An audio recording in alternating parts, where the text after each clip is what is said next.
Good evening, students.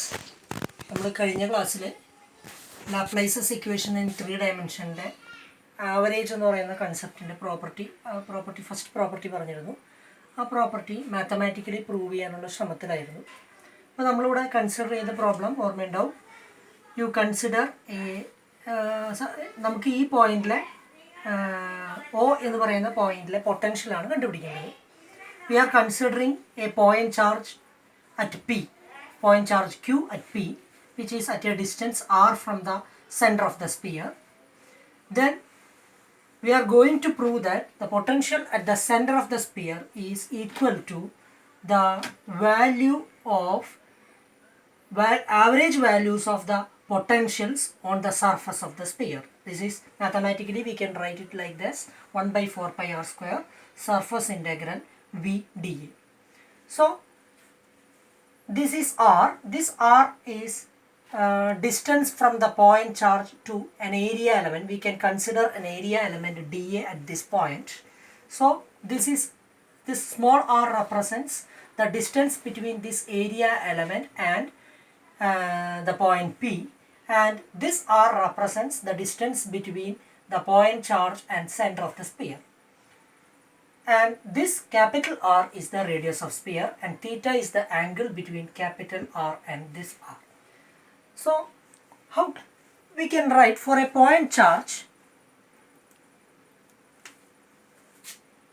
So consider an area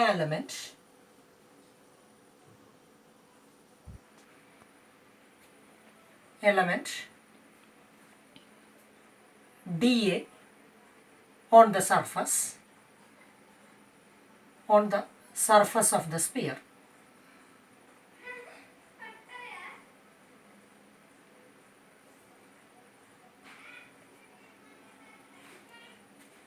So at a distance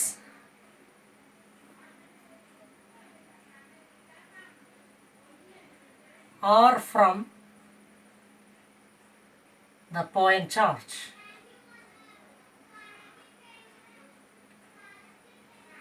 so ഇവിടെ നമ്മൾ ഈ surface of this നമ്മളുടെ region of interest എന്ന് പറയുന്നത് ഈ പോയിന്റിന് ചുറ്റുമുള്ള റീജിയനാണ്. അതുകൊണ്ടാണ് നമ്മൾ ഒരു സ്പെറിക്കൽ സർഫസ് ഇമാജിൻ ചെയ്തത്. ഈ സ്പിയറിൻ്റെ ഉള്ളിലത്തെ ടോട്ടൽ ചാർജ് എന്ന് പറയുന്നത്, അല്ലെങ്കിൽ ചാർജ് ഡെൻസിറ്റി എന്ന് പറയുന്നത് 0 ആണ്. So we can easily apply Laplace's equation in this region. So we are considering an area element dA at a distance r from the point charge. So നിങ്ങൾ law of cosines മാത്തമാറ്റിക്സിൽ പഠിച്ചിട്ടുള്ളതായിരിക്കും. Law of cosines നമുക്ക് suppose there are ഒരു triangle consider ചെയ്യുകയാണെങ്കിൽ A B എന്ന് പറയുന്ന രണ്ട് സൈഡുകളുണ്ട്. ആ രണ്ട് സൈഡുകളും തമ്മിലുണ്ടാക്കുന്ന ആംഗിൾ തീറ്റയാണെങ്കിൽ സി എന്ന് പറയുന്നത് ലോ ഓഫ് കൊസൈൻസ് പ്രകാരം C square is equal to a square plus b square plus 2ab cos theta. ഇത് ഉപയോഗിച്ചുകൊണ്ട് we can write r square is equal to small r square plus capital R square minus 2 small r capital R cos theta. This is the relation. So we can write this as equation number 1. So ഇവിടെ നമ്മളൊരു point charge Q consider ചെയ്യുന്നുണ്ട്, ഒരു D element ഇവിടെ consider ചെയ്യുന്നുണ്ട്. So we can right potential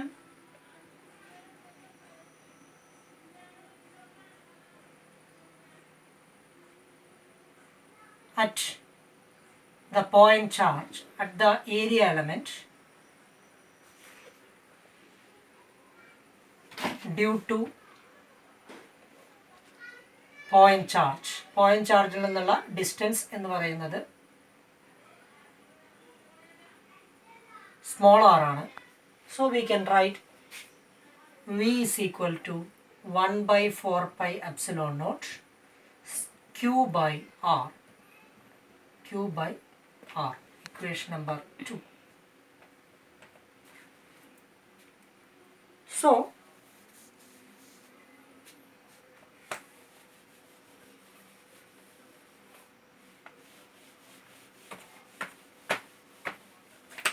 then you can write what is the average value of the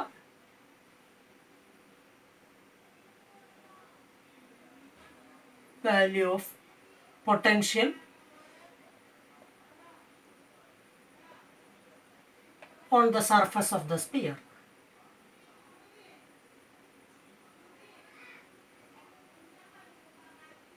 Sphere and the surface average value, so we can write V average is equal to 1 by 4 pi r square surface integral V dA. This is the average value. Equation number 3 in order. So that is equal to 1 by 4 pi capital R square. Surface integral V is 1 by 4 pi epsilon naught Q by small r into d. This is the expression. നമുക്കറിയാം ഇവിടെ നമുക്കൊരു spherical symmetry അനുസരിച്ച് ഒരു spherical polar coordinate system നമുക്ക് imagine ചെയ്യാം. So for spherical polar coordinate system small d A area element d A can be written as ഇവിടുത്തെ സർഫസിൻ്റെ സ്പിയറിൻ്റെ റേഡിയസ് എന്ന് പറയുന്നത് ആറാണ്. So r square sine theta d theta d phi. Spherical polar കോർഡിനേറ്റിൽ നിന്ന് ഇത് നമുക്ക് റെപ്രസെൻറ്റ് ചെയ്യാൻ പറ്റും. Equation number 4. So substitute equation number 4 in equation number 3. We can write V average is equal to 1 by 4 pi r square surface integral V is 1 by 4 pi epsilon naught Q by r into r square sin theta d theta d phi. So that can be written as 1 by 4 pi capital R square. Surface integral means integral theta varies from 0 to pi. Theta integral undo, phi integral undo. Phi varies from 0 to 2 pi. Q by 4 pi epsilon naught.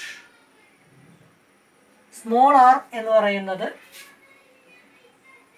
Space കുറവുണ്ട്, നമുക്ക് ഇപ്പുറത്തെ സൈഡിൽ എഴുതാം.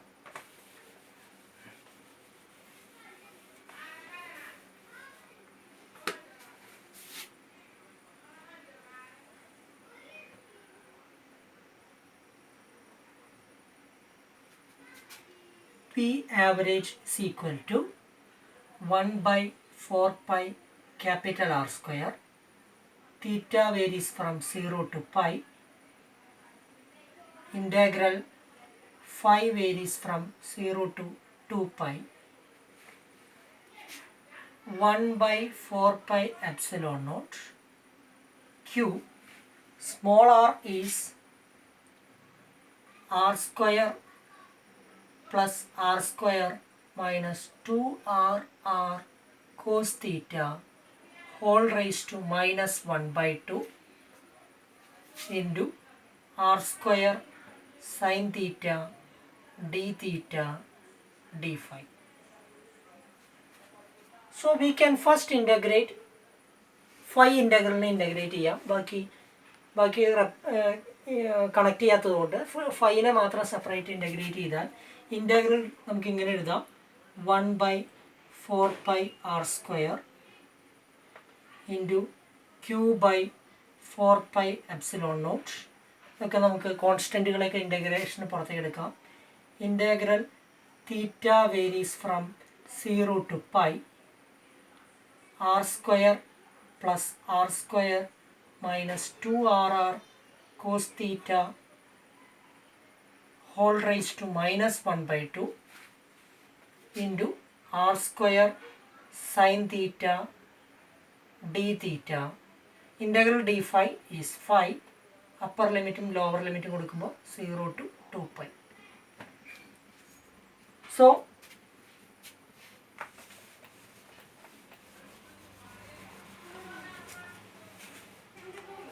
the expression will become that is equal to Q by 4 pi epsilon naught into 1 by 4 pi r square into r square into integral theta varies from 0 to pi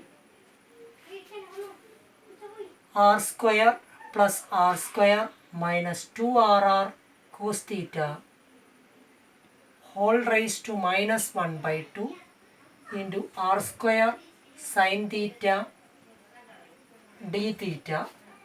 ഈ integral d phi upper ലിമിറ്റും lower ലിമിറ്റും കൊടുക്കുമ്പോൾ ഇവിടെ ഒരു 2π വരും. So that is equal to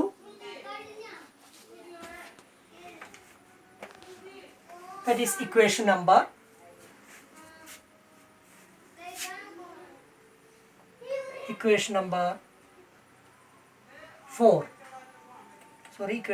5.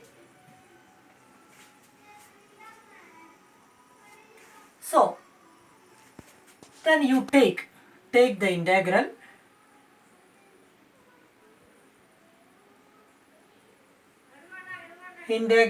theta varies from 0 to pi r square plus r square minus 2rr cos theta whole raised to minus 1 by 2 into r square sin theta d theta. ഇതാണ് നമുക്ക് integration എടുക്കേണ്ടത്. ഇതിനെ integrate ചെയ്യാൻ വേണ്ടിയിട്ട് നമ്മൾ ചെയ്യാൻ പോകുന്നത് എന്താണെന്ന് ചോദിച്ചാൽ ഈ ബ്രാക്കറ്റിലുള്ള പാരാമീറ്റേഴ്സിനെ നമുക്ക് ഇങ്ങനെ റെപ്രസെൻ്റ് ചെയ്യാം. Put r square plus r square minus 2rr cos theta. You put this as u. Then theta വെച്ച് നമ്മൾ രണ്ട് സൈഡിലും ഇൻ്റഗ്രേറ്റ് ചെയ്യുമ്പോൾ minus 2rr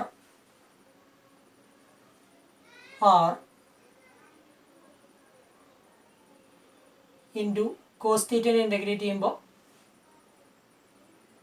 minus sine theta d theta that is equal to d u ഇങ്ങനെ എഴുതാം.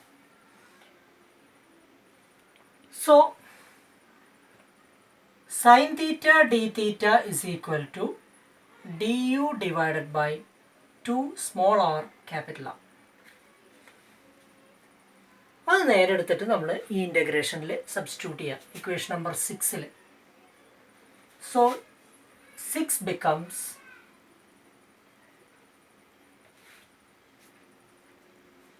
integral theta varies from, നമ്മൾ limit തീറ്റ തന്നെ represent ചെയ്യാണ്. നമുക്ക് ഫൈനൽ റിസൾട്ട് തീറ്റയിൽ ഇൻ്റഗ്രേറ്റ് ചെയ്യാൻ പറ്റുന്നതുകൊണ്ടാണ്. തീറ്റ varies from 0 to pi u raised to minus 1 by 2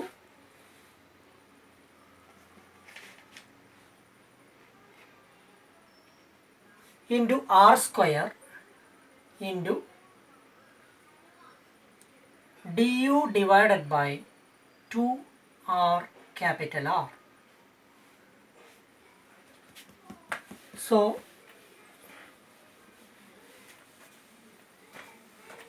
നമുക്കത് പുറത്തേക്ക് എടുക്കുമ്പോൾ ഇങ്ങനെ വരും. ഈ ആറും ഇതും വെട്ടിപ്പോവും. അപ്പോൾ that is equal to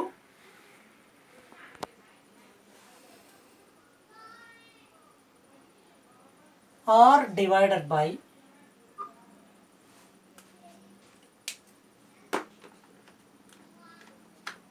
r divided by 2 small r into integral theta varies from 0 to pi du divided by u raised to 1 by 2 or u raised to minus 1 by 2 du. So ഇതിനെ integrate ചെയ്യുമ്പോൾ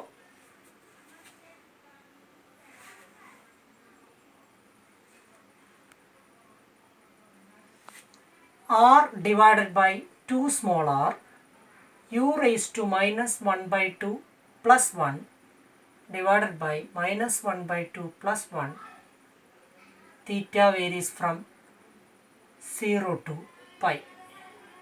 So 1 minus 1 by 2 1 by 2 1 by 2 മുകളിലേക്ക് പോകുമ്പോൾ 2 ആ 2ഉം 2ഉം വെട്ടിപ്പോവും. So that is equal to r divided by small r root u. Theta varies from 0 to pi.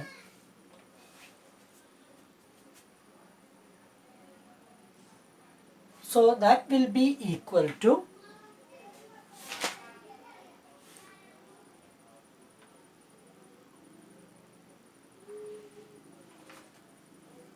r divided by small r square plus r square minus 2rr cos theta, cos pi, upper limit cos pi, that is equal to 2rr minus r square plus r square minus 2rr. Cos 0 is 1. So r by r into small r plus capital R minus of small r minus capital R. So r divided by small r into r plus r അപ്പോൾ r plus r minus r plus r അപ്പോൾ plus ആറും minus ആറും വെട്ടിപ്പോയി 2r വരും. So 2r. This is the expression.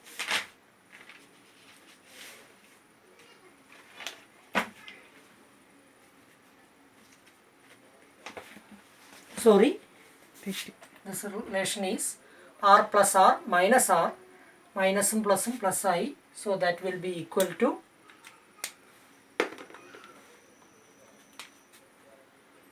r by small r, that is equal to r by small r into 2 r plus r plus r minus small r plus capital R. So minus small r plus small r വെട്ടിപ്പോയി. അപ്പോൾ 2r square by small r. This is the expression. R plus r is 2r into, okay. So 2r square by small r, then you substitute in equation number 5. So V average is equal to, substitute ചെയ്യുമ്പോൾ നിങ്ങൾക്ക് ഈ രൂപത്തിൽ വരും. V average is equal to 1 by Q by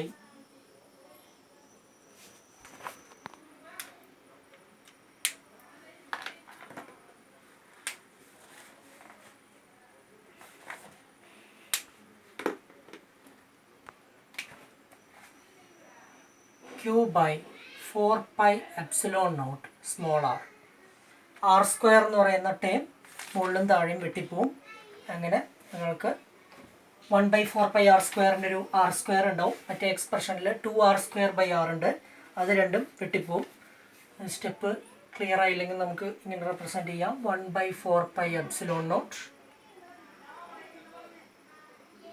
1 by 4 pi r square Q by 4 pi epsilon naught, then ഒരു 2 pi വരും, then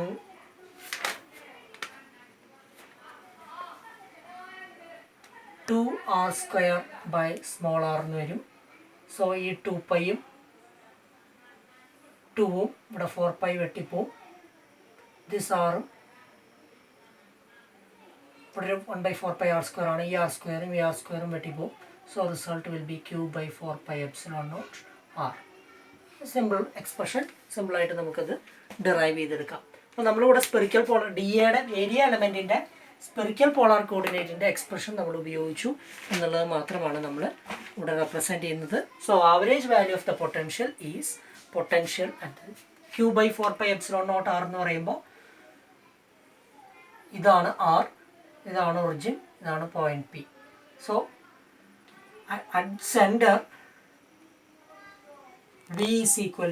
V center is equal to 1 by 4 pi epsilon naught Q by small r. നിങ്ങൾക്കറിയാം r ഡിസ്റ്റൻസിലുള്ള ഒരു പോയിന്റിലെ potential എന്ന് പറയുന്നത്. അതാണ് നിങ്ങൾക്ക് ഈ എക്സ്പ്രഷൻ കിട്ടിയത്. So we can conclude that potential at the surface of average value of the potential on the surface of the sphere is equal to potential at the center. So we have proved this expression. So നമ്മൾ ഇതുവരെ discuss ചെയ്തത് ഈ ചാപ്റ്ററിൽ special techniques for calculating potential എന്ന് പറയുന്ന ചാപ്റ്ററിൽ David J ഗ്രിഫിത്തിൻ്റെ text ബുക്കിലുള്ള പോർഷൻസിൽ നമ്മൾ സിലബസിൽ പറഞ്ഞേക്കുന്ന കാലിക്കറ്റ് യൂണിവേഴ്സിറ്റിയുടെ 4th സെമസ്റ്റർ BSc ഫിസിക്സിൻ്റെ കോഴ്സിൽ സിലബസിൽ പറഞ്ഞ രീതിയിൽ ലാപ്ലേസസ് ഇക്വേഷൻസ് 3 ഡയമെൻഷനിൽ നിന്നും പറഞ്ഞു, അതിൻ്റെ പ്രോപ്പർട്ടീസും പറഞ്ഞു. ഇനി നമ്മളുടെ ഈ ടോപ്പിക്കിൽ അടുത്തതായിട്ട് വരുന്നത് ഈ ലാപ്ലേസസ് ഇക്വേഷൻ ഉപയോഗിക്കുമ്പോൾ ഞാൻ കഴിഞ്ഞ ക്ലാസ്സിൽ ഒന്ന് ജസ്റ്റ് സൂചിപ്പിച്ചിട്ടുണ്ടായിരുന്നു. ലാപ്ലേസസ് ഇക്വേഷൻ കൊണ്ട് മാത്രം നിങ്ങൾക്ക് ഒരു പൊട്ടൻഷ്യൽ ഒരു പർട്ടിക്കുലർ പൊസിഷനിലെ ഒരു പർട്ടിക്കുലർ പോയിന്റിലെ പൊട്ടൻഷ്യൽ കണ്ടുപിടിക്കാൻ പറ്റില്ല. Potential at the centre, potential at a particular point can be calculated using Laplace's equation with appropriate boundary condition. ഏത് ബൗണ്ടറി കണ്ടീഷനാണ് നിങ്ങൾ ഉപയോഗിക്കേണ്ടത് എന്നുള്ളത് നമുക്ക് വളരെ പ്രധാനപ്പെട്ട കാര്യമാണ്. ഒരു സെക്കൻഡ് ഓർഡർ പാർഷ്യൽ ഡിഫറൻഷ്യൽ ഇക്വേഷനാണ് ലാപ്ലേസസ് ഇക്വേഷൻ. അങ്ങനെയുള്ളൊരു second order partial differential equation കിട്ടിയത് കൊണ്ട് മാത്രം നിങ്ങൾക്ക് ലാപ്ലേസസ് ഇക്വേഷൻ ആ ഇക്വേഷൻ സോൾവ് ചെയ്യാൻ പറ്റില്ല. You have to choose appropriate boundary conditions. അപ്പോഴാണ് അവിടെ ഒരു ചോദ്യം വരുന്നത്, what are the appropriate boundary conditions? So we can say that Laplace's equation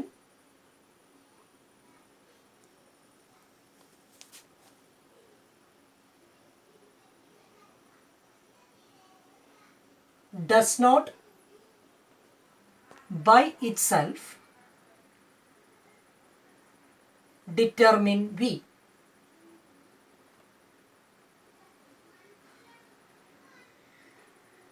അതായത് നമ്മൾ ലാപ്ലേസസ് ഇക്വേഷൻ ഉപയോഗിക്കുന്നതിന് del square V is equal to 0 ആണ്. It's a second order partial differential equation. So solve ചെയ്യുന്ന സമയത്ത് 2 അൺനോൺസ് എന്തായാലും വരും. അപ്പോൾ ആ 2 അൺനോൺസ് കണ്ടുപിടിക്കണമെങ്കിൽ you have to use appropriate boundary conditions.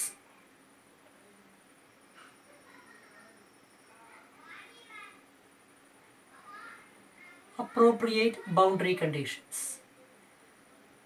അതായത് നമുക്ക് പൊട്ടൻഷ്യലോ അല്ലെങ്കിൽ അതിൻ്റെ ഡെറിവേറ്റീവോ, നിങ്ങൾക്കൊരു സെക്കൻഡ് ഓർഡർ ഡിഫറൻഷ്യൽ ഇക്വേഷൻ ആണെങ്കിൽ നിങ്ങൾക്കറിയാം, വളരെ first order ordinary differential equation ഉപയോഗിക്കുമ്പോൾ d²v/dx² = 0. ഇതാണ് 1 ഡയമെൻഷനിലുള്ള ലാപ്ലേസസ് ഇക്വേഷൻ. ഇത് 2 വട്ടം ഇൻ്റഗ്രേറ്റ് ചെയ്യണം.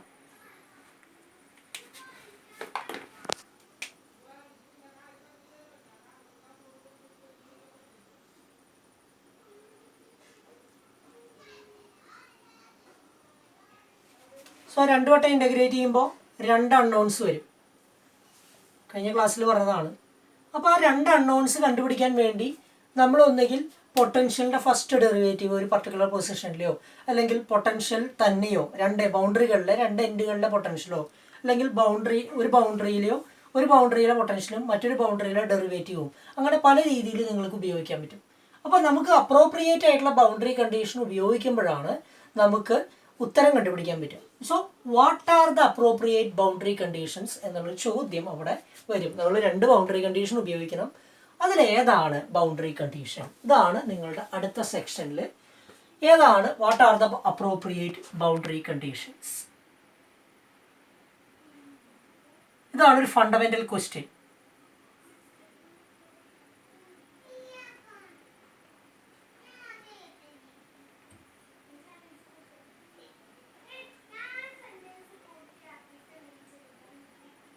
ഞാൻ വീണ്ടും ആവർത്തിക്കുന്നു, ഇത് ഇൻവെർട്ടഡ് കോമയിലാണ് ഞാൻ ഇട്ടേക്കുന്നത്. ഏതാണ് അപ്രോപ്രിയേറ്റ് ആയിട്ടുള്ള ബൗണ്ടറി കണ്ടീഷൻ? നിങ്ങൾക്ക് 2 ബൗണ്ടറി കണ്ടീഷൻ ഉപയോഗിക്കണമെന്ന് മനസ്സിലായി. So what are the appropriate boundary conditions എന്നുള്ളൊരു ചോദ്യം അവിടെ വരും. ഇപ്പോൾ എക്സാമ്പിൾ പറയുകയാണെങ്കിൽ, for example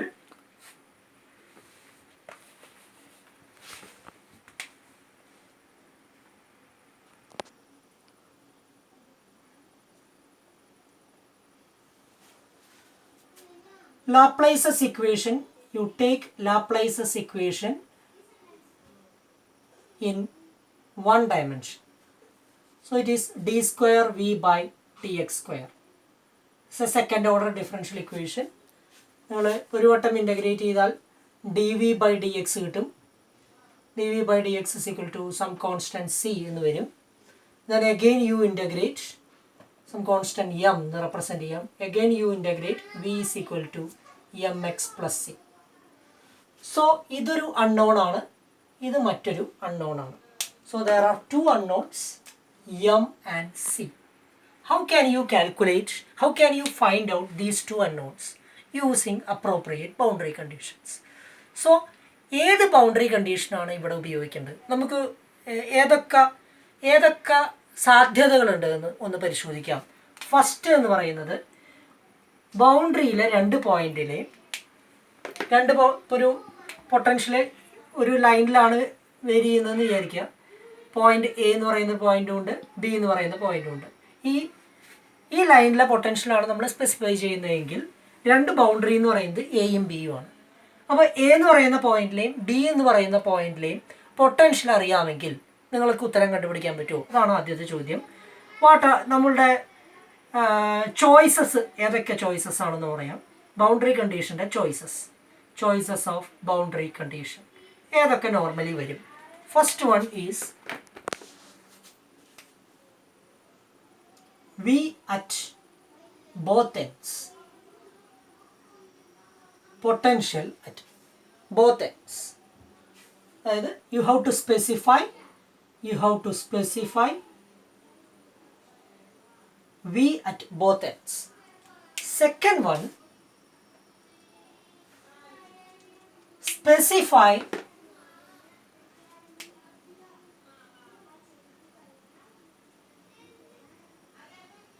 v at one end and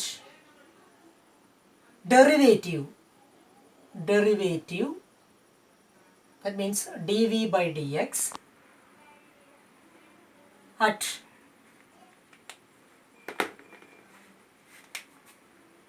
other end.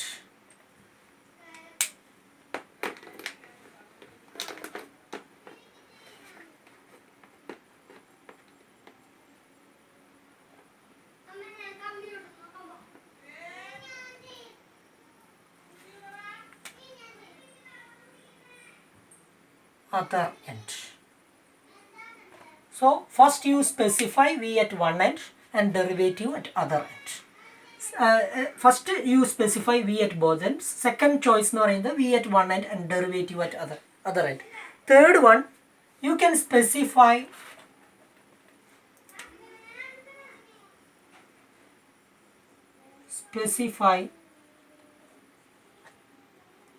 dv by dx at both ends. ഇങ്ങനെ മൂന്ന് ചോയ്സസ് നമുക്ക് കിട്ടി. ഇതിലേതാണ് എന്നുള്ളൊരു ചോദ്യം വരും. ഇപ്പോൾ ബൗണ്ടറിയിലെ വാല്യൂ ഏതൊക്കെയാണ്, നമ്മൾ അപ്രോപ്രിയേറ്റ് ആയിട്ടുള്ള ബൗണ്ടറി കണ്ടീഷൻ ഇവിടെ ഉപയോഗിക്കേണ്ടത് ഏതാണ് എന്നുള്ള സംശയം തോന്നും. ഇത് പല പ്രോബ്ലത്തിൽ ഇത് മൂന്ന് ഉപയോഗിച്ചാലും ഉത്തരം കിട്ടാം.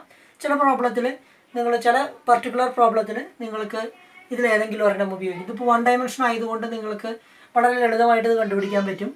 നോർമലി നമ്മൾ സാധാരണ പ്രാക്ടിക്കലി ഉപയോഗിക്കുന്ന ഒരു മെത്തേഡ് എന്ന് പറയുന്നത് d V by d x first one എൻഡിൻ്റെയും അതർ എൻഡിൻ്റെ വിയും ഉപയോഗിക്കും. അതായിരിക്കും ഏറ്റവും ലളിതമായിട്ട് നിങ്ങൾക്ക് പ്രോബ്ലം ചെയ്യാൻ ഏറ്റവും ലളിതമായിട്ടുള്ള മെത്തേഡ് എന്ന് പറയുന്നത്. രണ്ടാമത്തെ ചോയ്സ് ആയിരിക്കും നോർമലി ഉപയോഗിക്കാം. അങ്ങനെ തന്നെ വേണമെന്നൊന്നുമില്ല, എങ്കിലും ഇതാണ് ഒരു നോർമൽ സിറ്റുവേഷൻ. അപ്പോൾ നമുക്ക് ഒരു 2 ഡയമെൻഷനിലേക്കോ 3 ഡയമെൻഷനിലേക്കോ ഈ പ്രോബ്ലം മാറുമ്പോൾ അപ്രോപ്രിയേറ്റ് ആയിട്ടുള്ള ബൗണ്ടറി കണ്ടീഷൻ ഏതാണെന്നുള്ള ചോദ്യം കുറച്ചും കൂടി കോംപ്ലിക്കേറ്റഡ് ആവും. അപ്പോൾ അവിടെ നമ്മളെ സഹായിക്കാൻ ഏത് ബൗണ്ടറി കണ്ടീഷനാണ് ഉപയോഗിക്കേണ്ടത് എന്നുള്ളത് it depends upon the situation, it depends upon the problem that you are going to discuss. അപ്പോൾ ഏത് പ്രോബ്ലമാണ് നിങ്ങൾ ചെയ്യേണ്ടത്, ഏത് പ്രോബ്ലത്തിനനുസരിച്ച് ഏത് ബൗണ്ടറി കണ്ടീഷൻ ഉപയോഗിക്കണം എന്നുള്ളത് നമ്മൾ നോർമലി ക്ലാസിക്കൽ ഇലക്ട്രോ ഡൈനാമിക്സിൽ ജനറലി 2 തിയറം വെച്ചിട്ടാണ് നമ്മൾ എക്സ്പ്ലെയിൻ ചെയ്യുക. നമുക്കൊരു പൊട്ടൻഷ്യൽ വെറുതെ കണ്ടുപിടിച്ചാൽ മാത്രം പോരാ. പൊട്ടൻഷ്യലിന് ഒരു പർട്ടിക്കുലർ പോയിന്റിൽ അതിൻ്റെ വാല്യൂ യുണീക്കായിട്ട് സ്പെസിഫൈ ചെയ്യണം. യുണീക്കായിട്ട് സ്പെസിഫൈ ചെയ്യാന്ന് പറഞ്ഞാൽ the value can be uniquely determined at a particular point. That means there should be only one possible value at a particular point. ഇതാണ് യുണീക്ക് ഡിറ്റർമിനേഷൻ എന്ന് പറയുന്നത്. പൊട്ടൻഷ്യൽ നമുക്ക് യുണീക്കായിട്ട് ഡിറ്റർമിൻ ചെയ്യണം. അപ്പോൾ അങ്ങനെ യുണീക്കായിട്ട് ഒരു പർട്ടിക്കുലർ പോയിന്റിൽ ഡിറ്റർമിൻ ചെയ്യണമെങ്കിൽ ഒരു 2-dimensional പ്രോബ്ലമോ അല്ലെങ്കിൽ 3-dimensional പ്രോബ്ലമോ ഡിസ്കസ് ചെയ്യുന്ന സമയത്ത് ലാപ്ലേസസ് ഇക്വേഷൻ സോൾവ് ചെയ്യുന്ന സമയത്ത് ക്ലാസിക്കൽ ഇലക്ട്രോഡൈനാമിക്സിൽ ജനറലി അവിടെ നമ്മൾ ഏത് ബൗണ്ടറി കണ്ടീഷൻ, ഏത് അപ്രോപ്രിയേറ്റ് ബൗണ്ടറി കണ്ടീഷൻ ചൂസ് ചെയ്യണം എന്ന് നമുക്ക് കൃത്യമായിട്ട് പറഞ്ഞു തരുന്നത് there are two important theorems. These theorems are generally known as uniqueness theorem.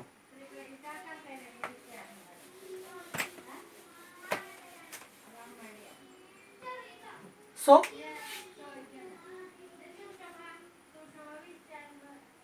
uniqueness theorems. ആ യുണീക്ക്നെസ് തിയറംസ് നമുക്ക് ജനറലി രണ്ടായിട്ട് എഴുതാം. ഫസ്റ്റ് യുണീക്ക്നെസ് തിയറം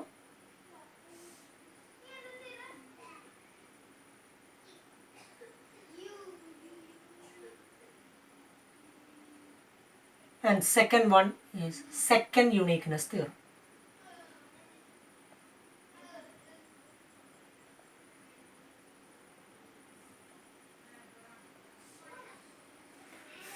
ഒരു യൂണിവേഴ്സിറ്റി എക്സാമിനെ കമ്പയർ ചെയ്യുമ്പോൾ പലപ്പോഴും സ്ഥിരം പഴയ പ്രീവിയസ് ക്വസ്റ്റ്യൻ പേപ്പേഴ്സൊക്കെ നമ്മൾ നോക്കുമ്പോൾ ഒരുപാട് ഈ യുണീക്ക്നെസ് തിയറത്തിൻ്റെ ഡിഫൈൻ ചെയ്യാനും അതുമായി ബന്ധപ്പെട്ട ചോദ്യങ്ങളൊക്കെ ചോദിക്കാറുണ്ട്.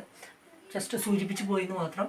So uniqueness theorem is an important topic in electrostatics. It helps to choose appropriate boundary conditions in an electrostatic problem, especially for solving Laplace's equation. So in generally we can say that the uniqueness theorem explains the necessary boundary conditions required to solve a Laplace's equation in a particular electrodynamic situation. So അതാണ് നമ്മൾ define ചെയ്യാൻ പോകുന്നത്. First one is first uniqueness theorem.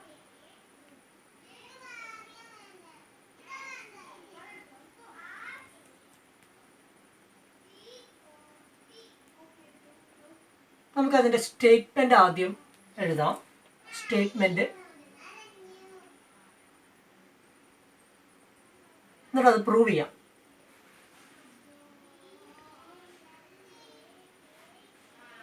Solution to a Laplace's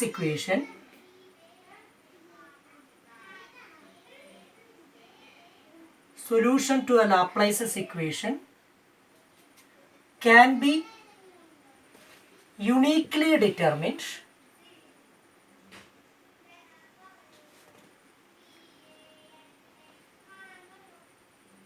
if the value of potential